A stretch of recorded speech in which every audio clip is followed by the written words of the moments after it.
Welcome to Toy Polloi. Hello and welcome to Toy Polloi, and it's time for another bit of toy hunting in Tokyo. This time we're going to take a look at Hobby Off, and it's my annual trip to Tokyo, and it's 2017. Now Hobby Off is a store that you'll find mainly in the outskirts of Tokyo. There's just a new one opened up in Koenji, which is probably the nearest to central Tokyo you will get, but most of them are located in the suburbs. So first up I went to the one in Koenji, which is a new store. It's only been open a few weeks, and really it's a very nice store, but there wasn't an awful lot there for me. The store is surrounded by quite a lot of other vintage toy stores, and I reckon they go into this store in Koenji and strip it of all the good stuff. So all that's left is fairly modern toys, but if you like modern toys, there's an awful lot of them, so it's well worth taking a look around and seeing what you can find. There's 3 floors of stuff, so it's going to take quite a while to rummage through, but it's good fun. There's an awful lot of stuff to look at.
The second Hobby Off store that I go to is actually quite a long way outside of Tokyo. It takes about 45 minutes to get there, and is in a place called Hana Kogane, and it's about a 10-minute walk from the station, so really you have to know where it is before you set off. But all of the addresses for these shops are listed on the website, so you just have to go there and work out which one you want to go to and make the effort to travel down there.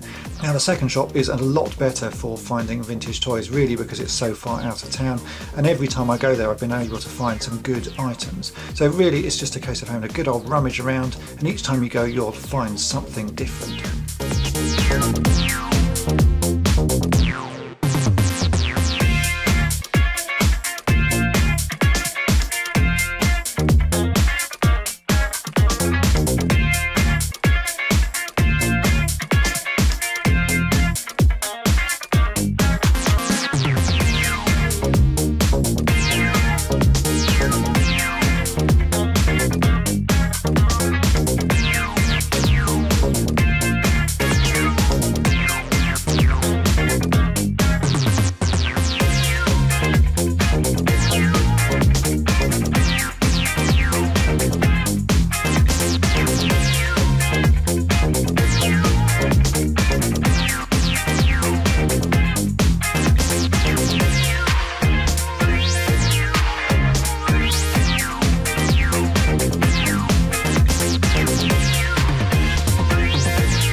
So what did I find? Well, I found all of this. It's a whole basket's worth of stuff, and the total price for all of this was about £25. So really, it's not expensive. All the stuff there is very sensibly priced and priced to sell. So first up, let's take a look at the probably the most expensive thing I bought, which is actually this reissued Transformers skids. It's in really nice condition, and it came with all the weapons, still the bullets and stuff on the sprues, and it's hardly been used. It even came with all of the instructions and manuals, and most of the stickers are still on the sticker sheet. They've not been put on the toy, and this cost me 1,000 yen, which I think is about £7. So really not a bad price for a great little Transformer, and this is one of my favourite Transformers, so I tend to pick them up every time I see them. I think this is the third or fourth one I have now, but in this condition it's really nice. I think this is going to go on display here.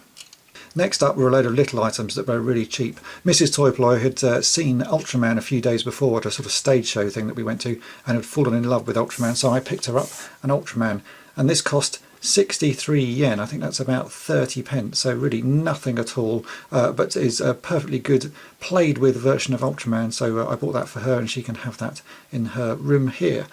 The next thing I picked up was one of the mini episode 1 figures. Now I've got a few of these on card. I didn't actually manage to find any carded versions this time, but I found this one loose. It's pretty played with and worn, but it cost 100 yen, so about 70p. So really not a great deal of money. It's the first loose one I've got, so I thought it was a nice little thing to pick up. Then I picked up a little metal collection Chewbacca. You'll have seen me review some of the other metal collection figures on my last trip to Tokyo. These are made by Takara Tomy. They're really nice sculpts, made of metal, as you can hear there. The arms are plastic, but the main bodies are sort of die cast, and they're really heavy. Boxed, sort of brand new, these cost about 1,000 yen. This second-hand one cost 500 yen, but it's in really nice condition. Doesn't look like it's been played with. It's just been in someone's display, so 500 yen for a loose one. Then I found a tiny little Gatchaman version of Princess. Now this looks like it's a rubber or an eraser or something. I've seen these go on eBay for hideous amounts of money, and they're really fairly cheaply made, so I don't know why they go for so much money. I guess it's just because they are so hard to find, but I found this in amongst all the other sort of little rubber toys and muscle men sort of things. This cost 250 yen, so about £2, but it's a bit of a rarity, and it's well worth picking up Gatchaman stuff as and when you see it.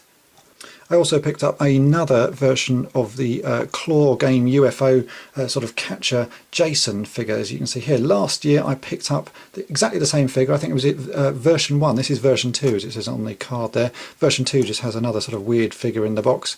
Again, you can see it was 300 yen, so about £2.50 maybe. Again, it's not a particularly amazing toy, but anything Gatchaman I like to add to my collection, even though this is a little bit of an odd one and I've already got it. I thought I'd pick it up anyway, and this one I think I'm actually going to give to a friend because I know he'd quite appreciate it. So again, a nice cheap buy there. And then I did pick up another Starship Troopers figure. Now this is something that you could easily get here at one point, but now the prices are going up and up. So this is one of the Brain Bugs, still on the card. The card is pretty beaten up and crushed, but if we look at the price on the bottom, you can see 324 yen, so about £2.50, and for that it's really worth it. I think if you're trying to get these here, they are a lot more expensive, but even beaten up like this, it's pretty good. So that's going to go into my sort of very meagre Starship Troopers collection that I'm working on. The last two things I picked up I don't actually know an awful lot about, but they looked pretty cool and something that I'd not seen before. And they are these sort of part die cast, part plastic figures.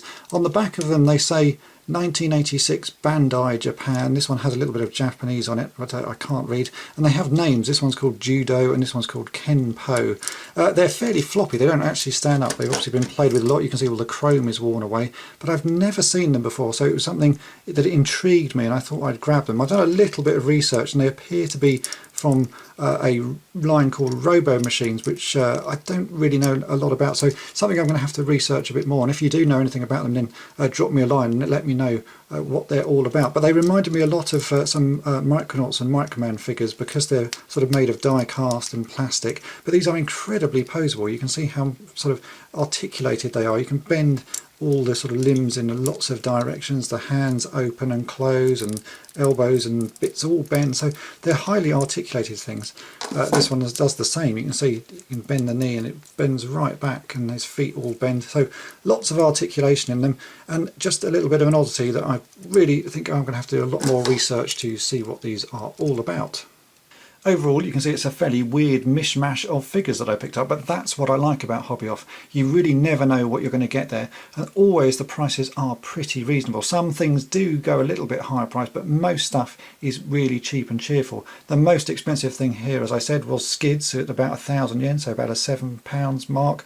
The two little figures at the back I think were about £6 each, and then everything else was just a few pounds, and some down into pence, as the Ultraman figure there was just so cheap. So if you do go to Tokyo, it's worth making the effort of trying to go to at least one of the Hobby Off stores. The one in Koenji is probably not the greatest, just because there are so many other stores nearby that sell vintage stuff, and I reckon they do strip the shop of all good vintage stuff. But if you want modern stuff, there's loads of it there, so it is still worth visiting. But if you want to get the vintage stuff, you've got to head out of central Tokyo and go to one of the Hobby Offs that are located in the more suburban areas, and you will find some good things. I don't think I've ever been to a Hobby Off and not bought a lot of stuff.